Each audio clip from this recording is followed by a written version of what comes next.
President Donald Trump's loathing of the press is so legendary that the 45th Commander-in-Chief has even been able to drop his own term into the mainstream stratosphere: fake news. The expression has become an anthem for many Trump loyalists who dislike media coverage that may cast Trump in a negative light. And while we're familiar with his diatribes against the evils of the Fourth Estate, it's never really been explicitly clear why he hates the press so much. However, a recent claim from CBS News' Leslie Stahl may explain why Trump attacks the media so fervently and so frequently.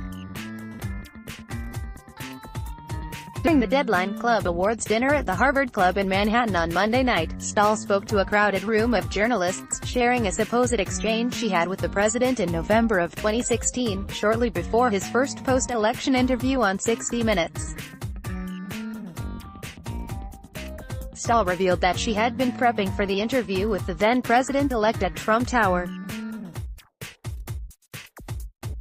Stahl, who was there with her boss, had been talking to Trump when, at one point, he launched into a tirade against the press. Stahl said she then asked him why he kept ripping into the media.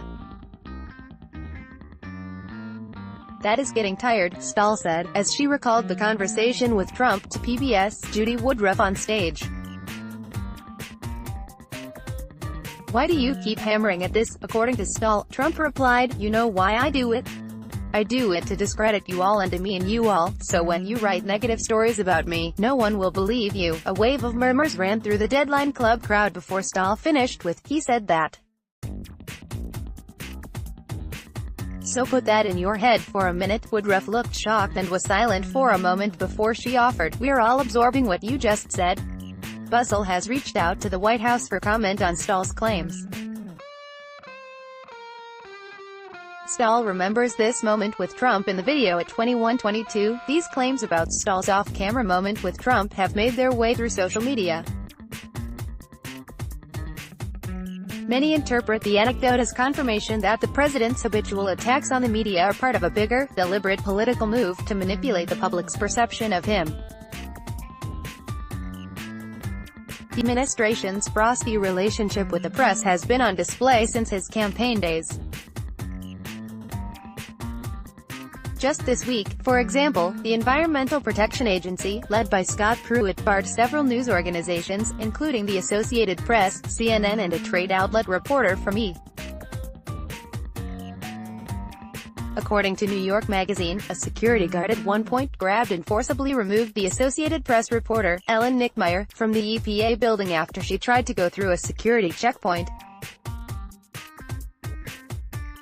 This was simply an issue of the room reaching capacity, which reporters were aware of prior to the event, and EPA spokesperson told NBC News.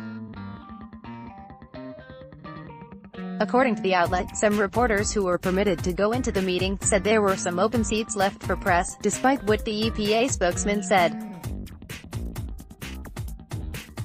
Trump's abrasive approach toward the press has been well documented since the beginning of his political career. He's called the press disgusting for writing whatever they want to write, and has said some outlets are the enemy of the American people, according to the New York Times. Then, there was also the time he targeted NBC by threatening to use the federal government's power to possibly revoke their television license. Network news has become so partisan, distorted and fake that licenses must be challenged and, if appropriate, revoked. Mr. Trump tweeted on October 11, 2017. "Not fair to public. With all the accusations of fake news and mealy-mouthed lies, there was one transparent thing that Stahl took note of during her interview with the president: Trump's demeanor. He really is the same off-camera that he is on camera," said Stahl. "Exactly the same.